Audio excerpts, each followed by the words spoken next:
Assalamualaikum warahmatullahi wabarakatuh. Salam sejahtera bagi kita semua. Om Swastiastu, Namo Buddhaya, salam kebajikan. Perkenalkan, nama saya Muhammad Rizky Loga Putra dengan NIM 0503 1282 025021. Teknologi hasil pertanian Universitas Sriwijaya. Pada kesempatan kali ini saya akan memaparkan sebuah materi tentang integrasi dan disintegrasi. Yang pertama ada makna integrasi nasional. Istilah integrasi nasional dalam bahasa Inggrisnya adalah national integration. Integration berarti kesempurnaan dan keseluruhan. Kata ini berasal dari bahasa Latin, integer, yang bermakna utuh atau menyeluruh. Berdasarkan arti etimologis, integrasi dapat diartikan sebagai pembauran hingga menjadi kesatuan yang utuh atau bulat. Nation, artinya bangsa sebagai bentuk persekutuan dari orang-orang yang berbeda latar belakangnya, berada dalam suatu wilayah dan di bawah satu kekuasaan politik. Ada juga pengertian dari para ahli seperti Kurana pada tahun 2010 yang menyatakan bahwa integrasi nasional adalah kesadaran identitas bersama di antara warga negara, yang berarti meskipun kita memiliki kasta berbeda, agama berbeda dari daerah manapun, kita mengakui kenyataan bahwa kita semua itu adalah satu. Selanjutnya ada jenis-jenis integrasi tentang yang pertama ada integrasi bangsa, kedua integrasi wilayah, ketiga integrasi elit, keempat integrasi nilai, kelima ada integrasi tingkah laku. Tetapi dalam realitas nasional, integrasi nasional dapat dilihat dari tiga aspek, yaitu aspek politik, ekonomi, dan sosial budaya. Integrasi politik. Dalam tataran integrasi politik terdapat dimensi vertikal dan horizontal. Dimensi yang bersifat vertikal menyangkut hubungan elit dan massa, baik antara elit politik dengan massa pengikut, atau antara penguasa dan rakyat guna menjembatani celah perbedaan dalam rangka pengembangan proses politik yang partisipatif. Yang kedua ada integrasi ekonomi. Integrasi ekonomi berarti terjadinya saling ketergantungan antara daerah dalam upaya memenuhi kebutuhan hidup rakyat.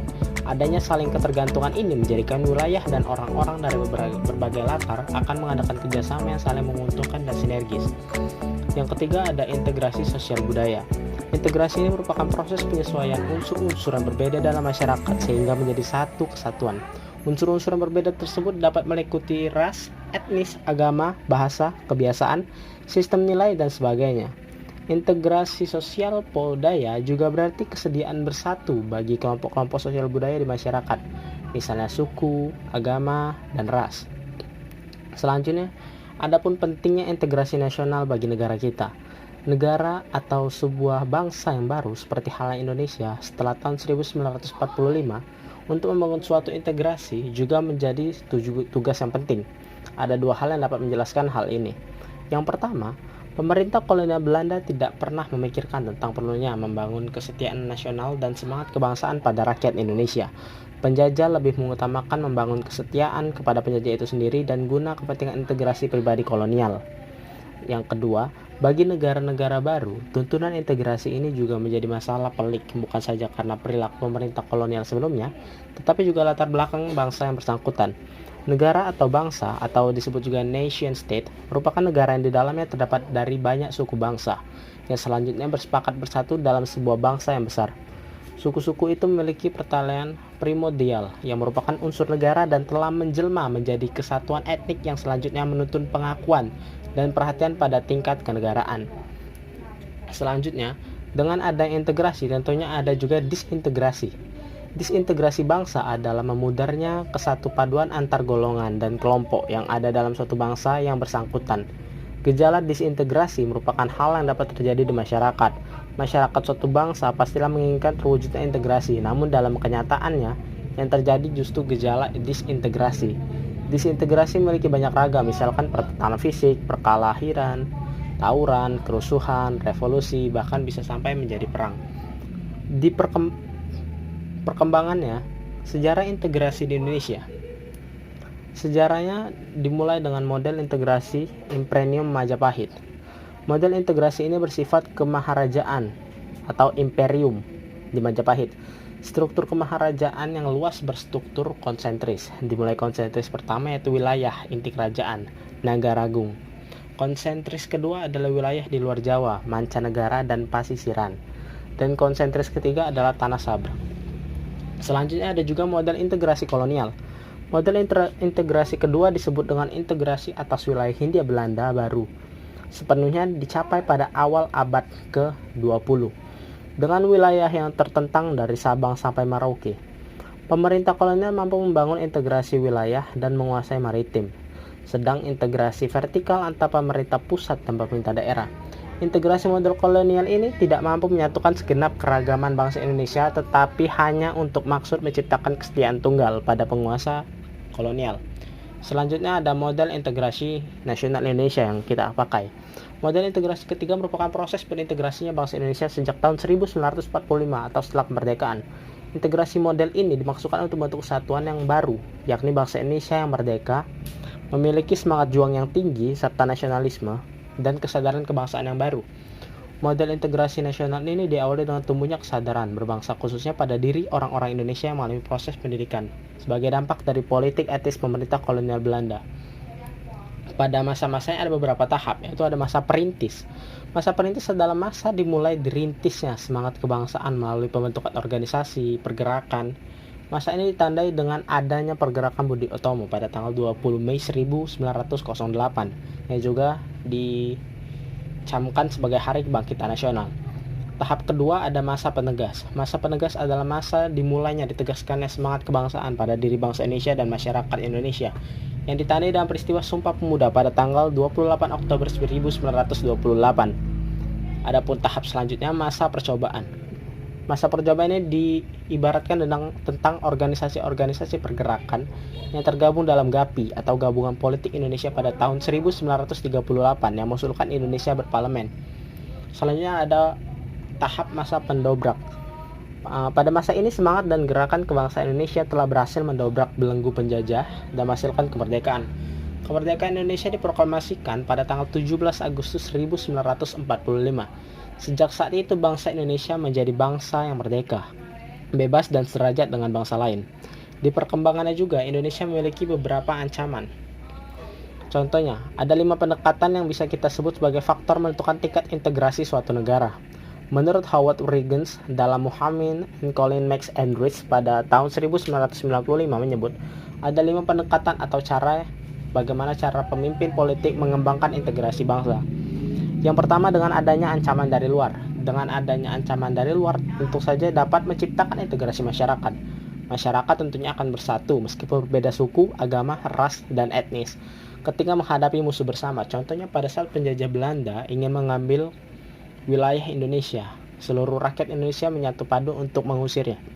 Yang kedua ada gaya politik kepemimpinan. Gaya politik para pemimpin bangsa dapat menyatukan dan mengintegritaskan masyarakat bangsa tersebut. Pemimpin yang karismatik dicintai rakyatnya dan memiliki jasa-jasa besar umumnya mampu menyatukan bangsanya yang sebelumnya tercerai-berai ataupun berhamburan. Gaya politik ini sebuah kepemimpinan yang bisa dipakai untuk mengembangkan integrasi bangsanya. Selanjutnya ada kekuatan lembaga-lembaga politik. Lembaga politik misalnya birokrasi juga dapat menjadi sarana pemersatuan masyarakat bangsa. Birokrasi yang satu dan padu dapat menciptakan sistem pelayanan yang sama, baik dan diterima oleh masyarakat yang beragam. Ada juga ideologi nasional. Ideologi merupakan seperangkat nilai-nilai yang diterima dan disepakati. Ideologi juga memberikan visi dan beberapa panduan bagaimana cara menuju visi atau tujuan itu. Jika suatu tujuan masyarakat berbeda-beda tetapi menerima suatu ideologi yang sama, maka kemungkinan masyarakat tersebut bisa bersatu. Bagi bangsa Indonesia, nilai bersama yang bisa mempersatukan masyarakat Indonesia adalah Pancasila. Pancasila tersendiri merupakan nilai sosial bersama yang bisa diterima oleh seluruh masyarakat Indonesia. Kesempatan pembangunan ekonomi. Jika pembangunan ekonomi berhasil dan menciptakan keadilan, maka masyarakat bangsa tersebut bisa menerima sebagai satu kesatuan. Namun jika ekonomi menghasilkan ketidakadilan, maka muncul kesenjangan atau ketimpangan. Orang-orang yang dirugikan dan miskin sulit untuk mau bersatu atau merasa satu bangsa dengan mereka yang diuntungkan serta mendapatkan kekayaan secara tidak adil. Sunyoto Usman pada tahun 1998 menyatakan bahwa suatu kelompok masyarakat dapat terintegrasi jika yang pertama, masyarakat dapat menemukan dan menyepakati nilai-nilai fundamental yang dapat dijadikan rujukan bersama. Jika masyarakat memiliki nilai bersama yang disepakati, maka mereka dapat bersatu. Namun jika sudah tidak ada lagi memiliki nilai bersama, maka mudah untuk berseteru. Selanjutnya, Masyarakat terhimpun dalam unit sosial sekaligus memiliki cross-cutting affiliation, sehingga menghasilkan cross-cutting loyalty. Jika masyarakat yang berbeda-beda latar belakangnya menjadi anggota organisasi yang sama, ada kemungkinan mereka dapat bersatu dan menciptakan loyalitas pada organisasi tersebut, bukan lagi pada latar belakangnya, tetapi pada kebersamaannya. Selanjutnya ada masyarakat yang berada di atas, memiliki sifat saling ketergantungan di antara unit-unit sosial yang terhimpun di dalamnya dan memiliki kebutuhan ekonomi. Apabila masyarakat saling memiliki ketergantungan, saling membutuhkan, saling kerjasama dalam bidang ekonomi, maka mereka akan bersatu. Pendapat lainnya juga menyebutkan integrasi bangsa dapat dilakukan dengan dua strategi kebijakan, yaitu policy assimilation and policy Bhinneka Tunggal Ika, yang dikatakan oleh Samsudin pada tahun 1989. Strategi pertama, dengan cara penghapusan sifat-sifat kultural utama dari komunitas kecil yang berbeda menjadi semacam kebudayaan nasional. Kebijakan strategi yang sebaliknya dilakukan di Indonesia adalah memperkuat nilai bersama, membangun fasilitas, menciptakan musuh bersama, memperkokoh lembaga politik, membuat organisasi, menghapuskan identitas lokal, membaurkan antar tradisi budaya lokal, menguatkan identitas lokal. Adapun untuk membangun argumen tentang dinamika tantangan integrasi nasional adalah yang pertama, dinamika integrasi nasional di Indonesia sejak tahun 1945, sejak Indonesia disahkan sebagai sebuah negara dan diakui oleh dunia, integrasi secara terus-menerus dilakukan. Banyak perkembangan dan dinamika integrasi yang terjadi di Indonesia. Dinamika integrasi sejalan dengan tantangan zaman waktu itu. Integrasi bangsa. Pada tahun 2005, tepatnya tanggal 15 Agustus di Vantaa, Helsinki, Finlandia, pemerintah Indonesia berhasil secara damai mengajak gerakan Aceh Merdeka untuk kembali bergabung dan bersama ke Negara Kesatuan Republik Indonesia atau NKRI. Ada juga integrasi wilayah. Melalui deklarasi Juanda tanggal 13 Desember 1957, pemerintah Indonesia mengumumkan kedaulatannya, yakni lebar laut teritorial seluas 12 mil. Selanjutnya ada integrasi nilai. Pancasila sebagai nilai integratif terus-menerus dilakukan, misalnya melalui kegiatan pendidikan Pancasila baik dalam mata kuliah dari perguruan tinggi maupun sekolah-sekolah, mulai diberikan mata pelajaran pendidikan moral Pancasila (PMP) di sekolah, atau mulai pelajaran ini Pancasila sebagai nilai bersama dan sebagai dasar filsafat negara disampaikan kepada generasi muda. Selanjutnya ada integrasi elit massa. Dinamika integrasi elit massa ditandai dengan seringnya pemimpin mendekati rakyatnya melalui berbagai kegiatan, misalnya kunjungan ke daerah, temu kader PKK, dan kotak pos presiden. Kegiatan yang sifatnya mendekatkan elit dan massa akan menguatkan dimensi vertikal integrasi nasional. Yang kelima, ada integrasi tingkah laku atau perilaku integratif. Mewujudkan perilaku integratif dilakukan dengan pembentukan lembaga-lembaga politik dan pemerintahan termasuk birokrasi. Dengan lembaga dan birokrasi yang berbentuk, maka orang-orang yang bekerja secara integratif, sistematis, dan bertujuan. Pembentukan lembaga-lembaga politik dan birokrasi di Indonesia diawali dengan hasil sidang PPKI pertama pada tanggal 18 Agustus 1945, yakni tentang memilih presiden dan wakil presiden, serta sidang kedua PPKI pada tanggal 19 Agustus 1945 yang memutuskan pembentukan 12 kementerian dan 8 provinsi di Indonesia. Selanjutnya, dengan adanya disintegrasi, tentunya akan adanya tantangan dalam membangunnya. Dalam upaya mewujudkan integrasi nasional, Indonesia tantangan yang dihadapi sangat banyak dari dimensi horizontal maupun vertikal. Dalam dimensi horizontal, tantangan yang berkenan dengan pembelahan horizontal yang berakar pada perbedaan suku, agama, ras, geografi.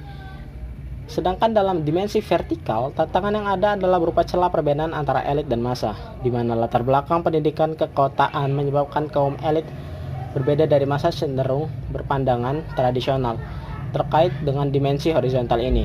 Salah satu persoalan yang dialami oleh negara-negara berkembang termasuk Indonesia dalam mewujudkan integrasi nasional adalah masalah primordialisme yang masih kuat. Terkait dengan dimensi vertikal, tantangan yang ada adalah kesediaan para pemimpin untuk terus-menerus bersedia berhubungan dengan rakyatnya. Pemimpin mau mendengar keluhan rakyat, mau turun ke bawah dan dekat dengan kelompok-kelompok yang merasa dipinggirkan. Kita juga dapat mendeskripsikan esensi dan urgensi integrasi nasional. Masyarakat yang terintegrasi dengan baik dan tepat merupakan harapan bagi setiap negara. Sebab integrasi masyarakat merupakan kondisi yang sangat diperlukan bagi negara-negara untuk mengurus kejayaan nasional demi mencapai tujuan yang diharapkan. Ketika masyarakat suatu negara senantiasa diwarnai oleh pertentangan atau konflik, maka akan banyak kerugian yang diderita, baik kerugian berupa fisik maupun material, kerusakan sarana prasarana, maupun kerugian mental dan spiritual. Di sisi lain, banyak pula potensi sumber daya yang dimiliki negara-negara di mana semestinya dapat digunakan untuk melaksanakan pembangunan bagi kesejahteraan masyarakat.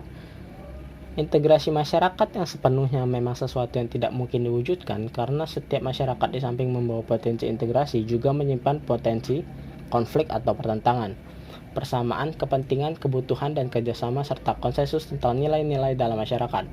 Ini juga merupakan potensi bagi masyarakat dengan adanya perbedaan suku, perbedaan agama, perbedaan budaya, dan perbedaan kepentingan menyimpan potensi konflik. Terlebih apabila perbedaan itu tidak dikelola dan disikapi dengan cara sikap yang tepat. Namun apapun kondisinya, integrasi masyarakat merupakan sesuatu yang sangat dibutuhkan untuk membangun kejayaan bangsa dan negara, sehingga perlu senantiasa kita upayakan. Kegagalan dalam mewujudkan integrasi masyarakat berarti kegagalan untuk membangun kejayaan nasional, bahkan dapat mengancam kelangsungan hidup bangsa dan negara bersangkutan. Mungkin sekian tentang integrasi nasional Indonesia dan disintegrasi yang sudah kami jelaskan. Sekian paparannya. Saya Muhammad Rizky Loga Putra. Terima kasih.